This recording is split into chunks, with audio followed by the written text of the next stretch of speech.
Bueno, y como anunciábamos desde temprano, ya estamos aquí en el estudio una vez más con el presidente del PIT-CNT, con Marcelo Abdala. Buenos días, Marcelo, y gracias por venir por acá. Muy buenos días, siempre es un gusto estar aquí. Hay mucho para conversar, pues justo salieron estas cifras de empleo que la verdad es que no sabíamos que iban a salir ayer las del INE. Inicialmente planteamos esta entrevista por la movilización que hubo ayer frente a la Embajada de Argentina. Y en ese sentido, consultarte, bueno, ¿por qué elige el PIT-CNT, no plegarse a estas movilizaciones que hubo en distintas partes del mundo? Por algo que algunos no entienden, ¿no? Bueno, ¿por qué se manifiestan por algo que sucede en la otra orilla? Bueno, en realidad el movimiento obrero uruguayo se fue construyendo en su unidad siempre con una tesis internacionalista, es decir, obviamente que nosotros actuamos en los espacios democráticos de la nación, pero nuestra clase tiene intereses que son globales. El fenómeno de la desigualdad, el fenómeno de la precarización del trabajo, el fenómeno de que cada vez más y de manera exacerbada la pirámide, la cúspide de la riqueza en el planeta concentra mucho más que la inmensa mayoría de la humanidad. Es un fenómeno que es de carácter global y prácticamente, si uno mira la historia del movimiento obrero uruguayo, desde su fundación tuvo una tesis internacionalista. Aquí todavía no estaba fundada del todo la FORU, que fue la primer central, y hubieron manifestaciones en 1905 en solidaridad con la lucha de la clase obrera rusa.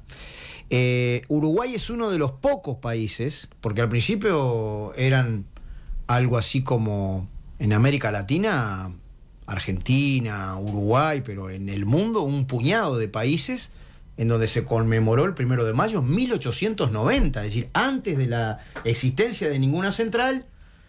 Digamos que eso puede tener que ver con las corrientes inmigratorias, de que aquí se misturaba el criollaje con obreros y obreras que venían de las experiencias revolucionarias en Europa, pero siempre tuvimos una hipótesis y una cosmovisión internacionalista. Pero en este caso, hay que saber que nuestro PIT-CNT forma parte de un ámbito que para mí es muy importante, que es la coordinadora de centrales sindicales del Cono Sur, que siempre fue una adalid de la integración profunda, que siempre fue una adalid de la integración productiva, de la complementación productiva, y que inclusive nació antes que el Mercosur al influjo de las luchas populares por la democracia. En ese caso ya se había desarrollado la reconquista de la democracia en Brasil, en Argentina, aquí también en Uruguay, pero faltaba Chile y se armó la coordinadora de centrales sindicales para ser solidario con las luchas de la clase obrera y los pueblos, en particular de Chile contra Pinochet, para abrir un camino democrático. Entonces, hay una interdependencia en esta época del capitalismo que está absolutamente mundializado y transnacionalizado, y mucho más en la región, y los fenómenos que suceden en el mundo del trabajo, particularmente aquí en el Mercosur, y mucho más los países grandes, Brasil y Argentina, repercuten de manera directa a nuestro país. Entonces, la acción que se desarrolló ayer es una acción en esa tradición internacionalista, es una acción de solidaridad de clase, pero también es una acción por nosotros mismos, porque a ver, si a pesar de los planteos preelectorales, digamos, al final de cuentas se establecen regulaciones que elevan el periodo de prueba de 3 a 8 meses, que tienen formas de liquidación de la indemnización por despido, que no se ponen multas a las empresas que utilicen trabajo informal y no hagan los debidos aportes a la seguridad social. Si se puede, acá sí, confiscar los fondos que van para cubrir las jubilaciones de la población trabajadora. Si no están reconocidos los mecanismos de negociación colectiva.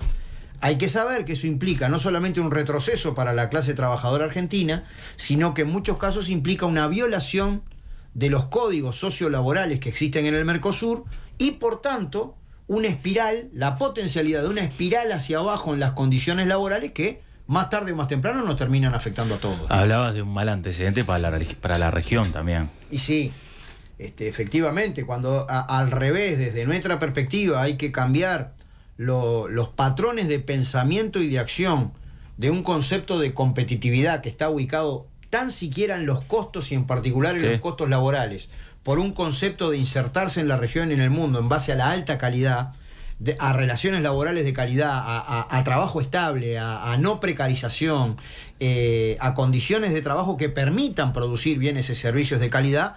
Estos fenómenos que están sucediendo allí son realmente un ejemplo espantoso, ¿no?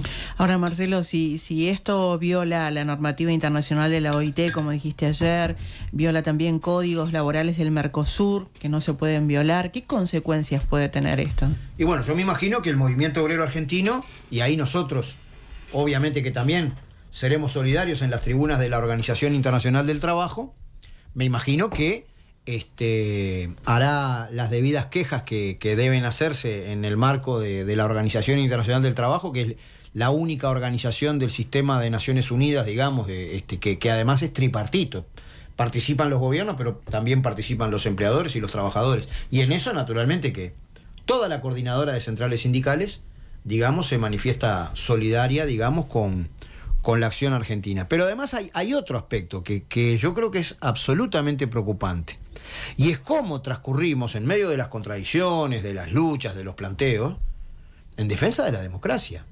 Es decir, si acá se criminaliza la protesta social, si se juntan 3 en la calle, ya están constituyendo un cuasi delito. Bueno, entonces ahí ya la cosa se pasa, digamos, de diferencias que en la sociedad capitalista dividida en clases son normales a los puntos de vista de clase que cada uno defiende, en cuestiones que afectan códigos de convivencia que creo que son sagrados en nuestro continente, porque tanto hemos sufrido y tanto hemos pagado cuando hubieron estos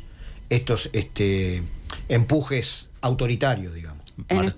No, quería consultarte si hay temores de que algunas de estas situaciones que se dan en Argentina puedan estar en la campaña electoral acá, en algún partido. Yo nunca me presto para traslados mecánicos de las realidades de otros países a la nuestra, pero sí es verdad de que en el escenario global hay fuertes digamos, propensiones, aversiones de extrema derecha que son complicadas. Eso pasa en Europa, eso ha pasado en América Latina, porque este fenómeno de Argentina es continuador en cierta medida del fenómeno que ocurrió hasta hace poco en Brasil con Bolsonaro. Y esos planteos, digamos, que exacerban discursos extremos, de extrema derecha, de odio, siempre son peligrosos, ¿no? Yo no creo que haya un trasplante mecánico de la situación argentina a nuestra situación aquí, pero siempre es para tener cuidado. Ahora, ¿qué pasa? Porque si bien es verdad que no se tiene por qué replicar la totalidad, porque además estamos hablando de eso, ¿no? De una ley ómnibus y un DNU inmenso. Ya tuvimos en este periodo, por ejemplo, la LUC, ¿no? Que pasó algo similar en cuanto a esto de la cantidad de temas que había que abordar en un solo proyecto, y ahí había cosas que estuvieron en discusión similares, ¿no? Por ejemplo, esto, bueno, el derecho a huelga, que sigue en discusión, ¿no? Que claro, acá surge además, ¿no? Todo esto de las cosas antipiquetes, ¿no? Una cuestión mucho más exacerbada, el derecho a la legítima defensa, o sea, hay cosas que van en esa línea. ¿Eso preocupa que se redite y que vaya a más? Y es que el problema es que en vez de reflejar una preocupación por efectivamente resolver los problemas económicos, sociales de la gente, del pueblo, se preocupan por regular, prohibir, inhibir o reprimir las manifestaciones del movimiento popular que tratan de dar respuesta a esas necesidades. Entonces, es realmente, digamos, un error garrafal.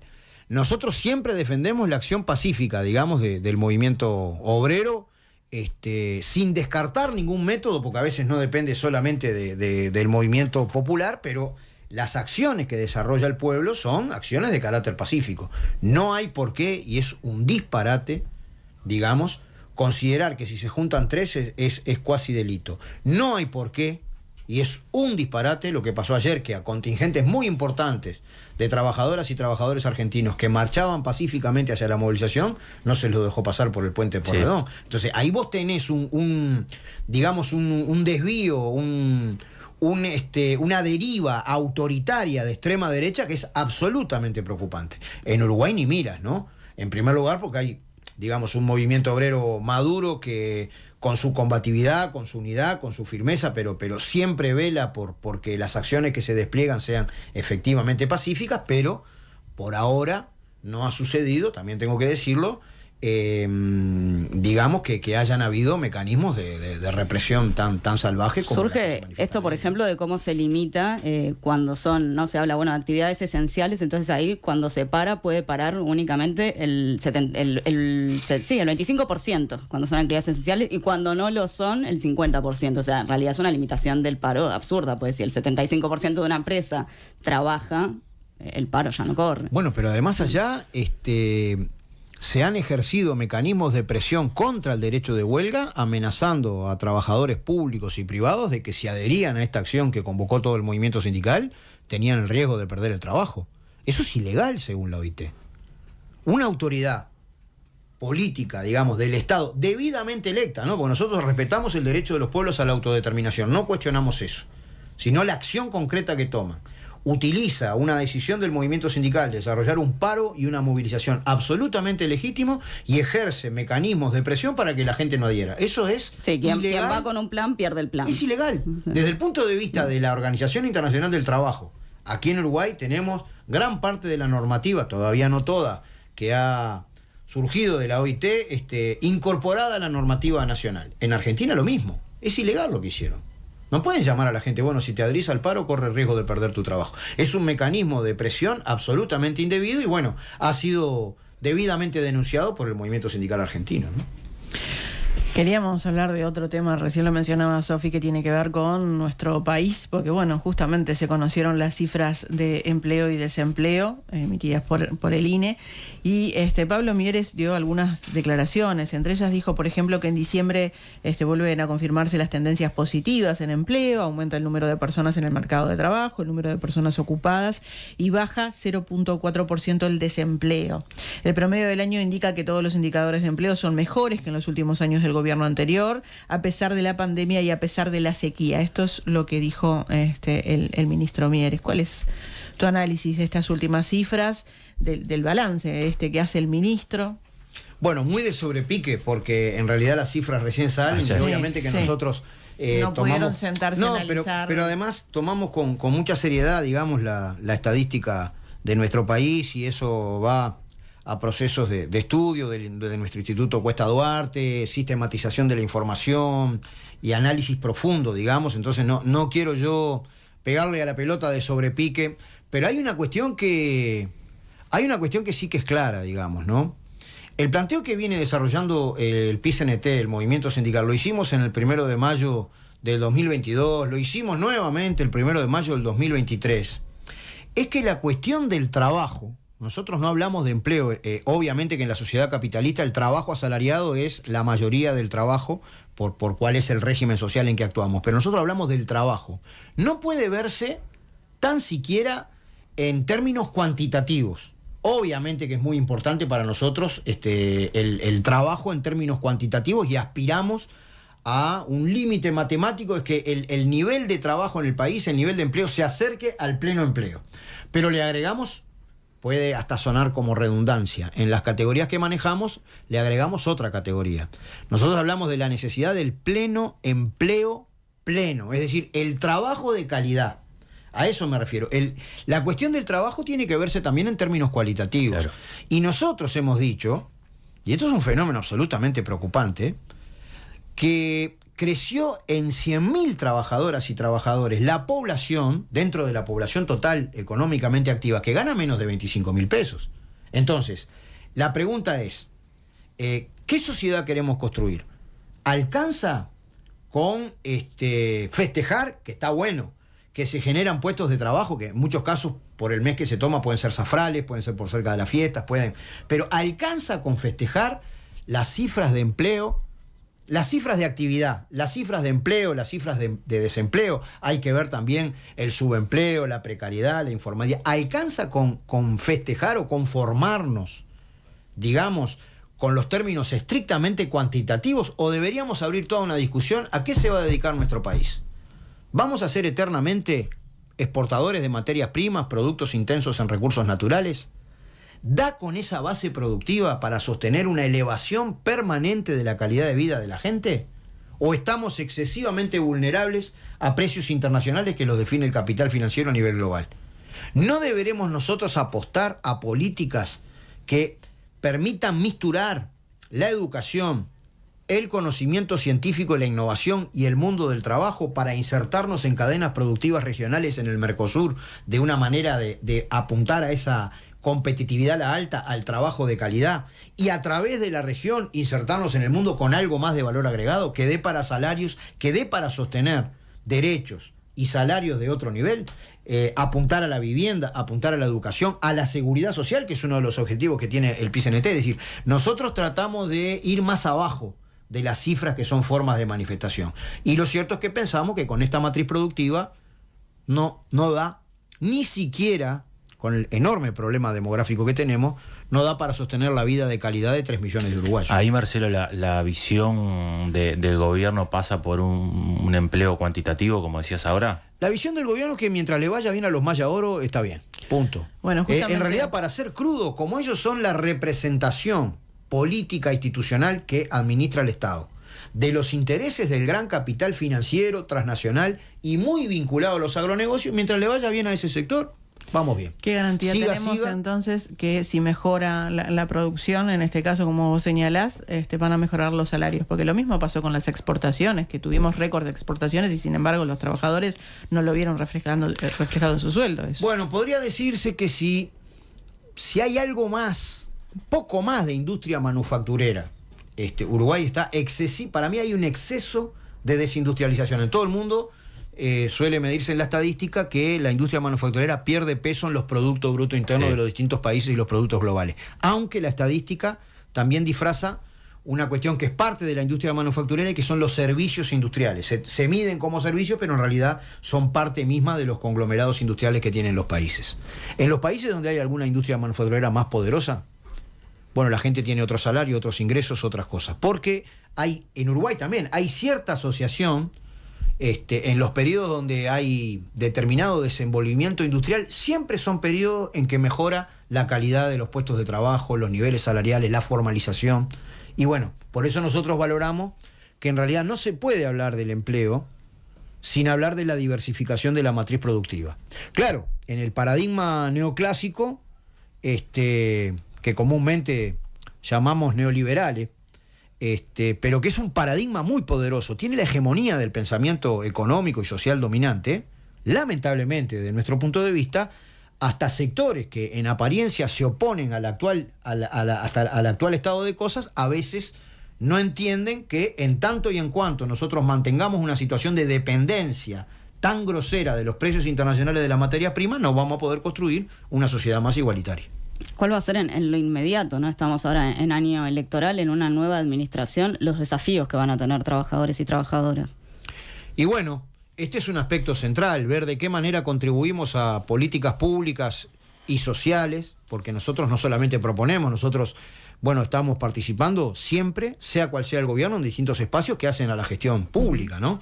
Llamale directorio del Banco de Previsión Social, donde hay una representación de los trabajadores, llamale directorio tripartito del INEFOP, donde hay una representación social de los trabajadores, distintos ámbitos en donde tenemos formas, digamos, de participación en la gestión pública, pero pensar y actuar en el sentido de las recomendaciones que surgen del Congreso del Pueblo en caminos que permitan promover trabajo de calidad, diversificar la matriz productiva, promover y actuar a que se pueda desarrollar un shock que abata la pobreza extrema. Esto tiene que ver con la vivienda, asentamientos, y tiene que ver con buscar maneras de ingresos directos que permitan liquidar la pobreza extrema en el país y con ella la pobreza infantil y feminizada, y actuar desde el punto de vista de construir relaciones laborales de calidad que nos adentren un poco más, que nos permitan salir del siglo XIX-XX y que nos pongan un poquito más en el siglo XXI. La vivienda podría haber sido en realidad, ¿no?, un eje también para la construcción, por ejemplo, ¿no?, una salida laboral, y en este gobierno eso es verdad que no avanzó demasiado. El otro día el actual ministro de Vivienda, Lozano, decía en el diario El País que no tenía claro en realidad cuántos asentamientos había ahora, ni cuántos había dejado de haber. Tú resolvés inmediatamente con la cuestión de la vivienda, trabajo y vida de la gente. Pero yo me iba a referir a la reducción de la jornada de trabajo sin reducción del salario. Lo de las 40 horas semanales es una bandera que va a estar arriba de la mesa. Bueno, Mieres insiste mucho en eso ligado a la productividad, ¿no? Bueno, que nos devuelva la productividad que se generó en el mundo del trabajo desde 1915 a la fecha. porque en realidad la productividad anda a un ritmo supersónico y la reducción, la jornada de trabajo es constante, digamos, de acuerdo a la ley que se aprobó en el primer vallismo hace más de 100 años, ¿no? Si habrá condiciones hoy para pegar un avance en esa materia, ¿no? Marcelo, otro tema que te queremos consultar justamente tiene que ver con el plebiscito de la Seguridad Social, que bueno, se viene en la etapa de recolección de firmas. Según la Asociación de Trabajadores de la Seguridad Social, se llegan unas 100.000 firmas aproximadamente y se necesitan unas 270.000. ¿Sabés cómo viene? ¿Cómo pensás que va a ser la campaña por este tema?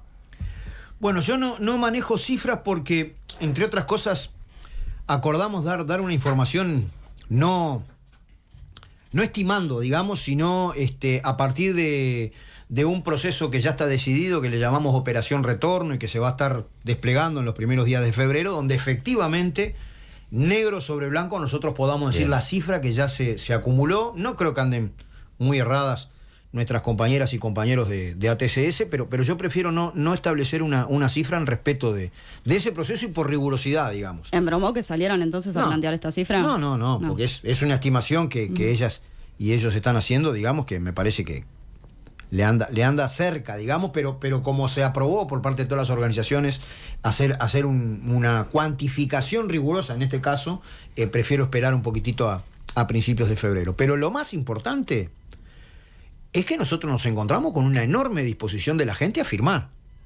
No es solamente que Factum dice que entre gente que ya está convencida de firmar y gente que con gran probabilidad firmaría, hay un 60% de la población que estaría dispuesta a firmar, sino porque lo vemos en la calle, ¿no?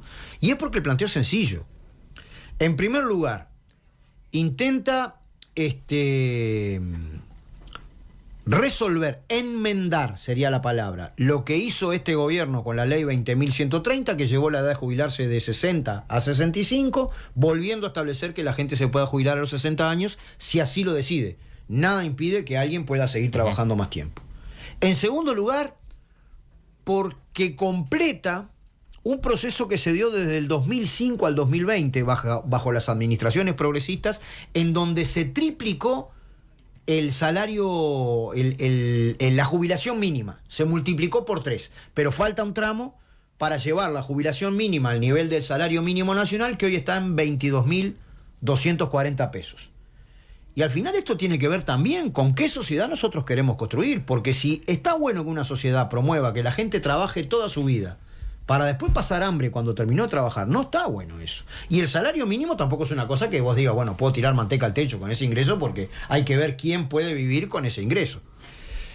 Se ha dicho, para mí de una manera sesgada, siempre pensando en la distribución del ingreso a la interna de la clase trabajadora y nunca pensando cómo la cúspide de la sociedad aporta más para el bienestar social, que bueno, eso en vez de priorizar la infancia, coloca las tintas en mejorar las jubilaciones y que no necesariamente ataca al centro. Para mí de manera equivocada, porque hay estudios solventes que dicen que la mayoría de la gente que vive en la pobreza son núcleos familiares extendidos, sí, y que cuando hay un jubilado, eso va inmediatamente a ese núcleo familiar. Y en tercer lugar, eliminar la SAFAP, pero así se llamen de otra manera, el lucro financiero de una esfera que tiene que estar destinada estrictamente a contrapesar justamente lo que el mercado produce como desarrollo desigual, como desigualdad.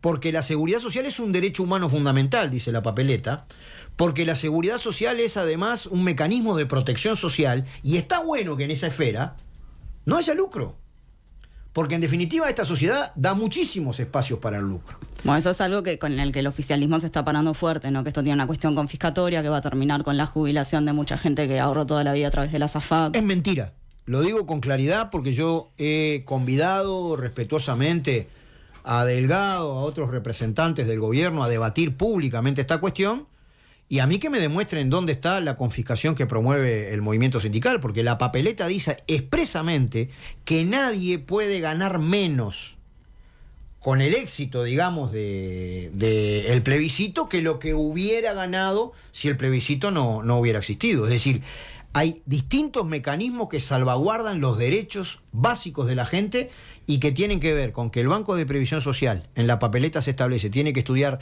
toda la transición de un sistema a otro. En segundo lugar, que el próximo Poder Ejecutivo tiene 24 meses para hacer una ley.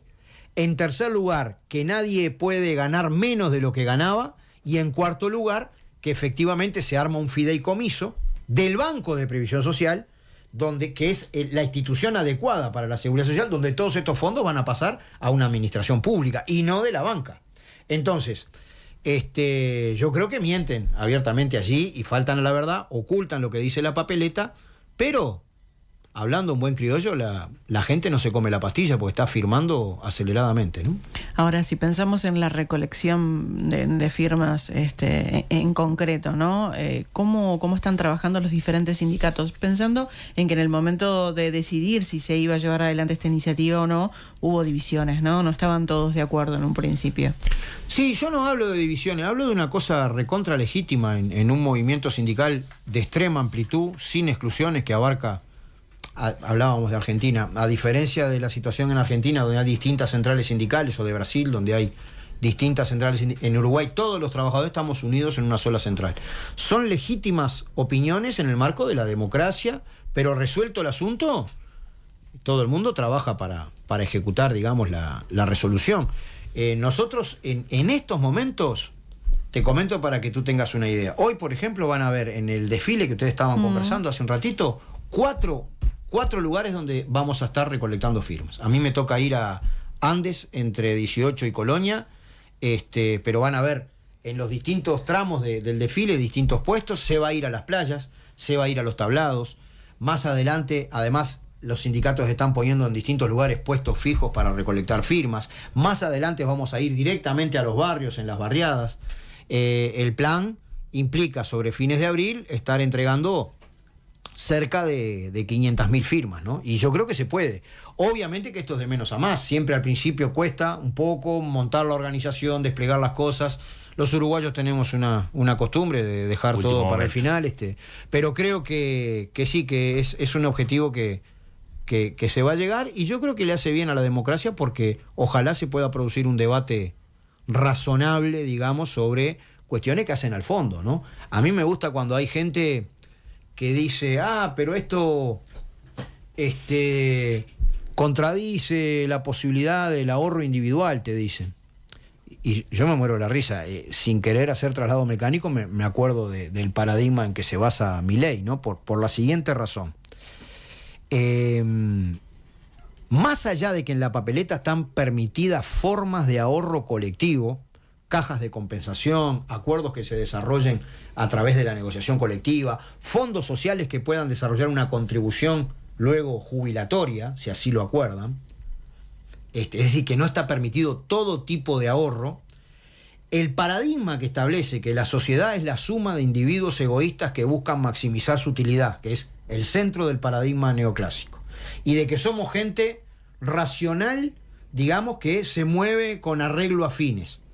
Bueno, no tiene que haber ningún régimen de seguridad social. La gente debería trabajar, solventar su vida y guardar un dinero para cuando no pueda trabajar más y vivir en el futuro. Eso es un disparate. Cuando nosotros hablamos de una situación en el mundo del trabajo donde hay 550.000 trabajadoras y trabajadores que ganan menos de 25.000 pesos, ¿qué van a ahorrar?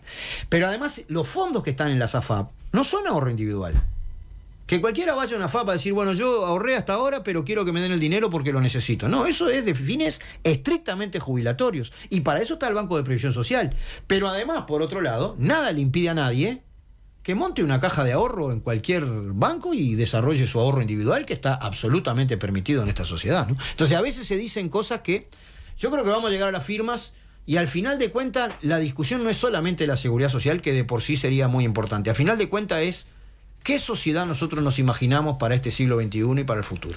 Marcelo Abdala, presidente del PIT-CNT, muchas gracias por estar por acá. Gracias a ustedes, es un gusto siempre. Lo mismo. Gracias.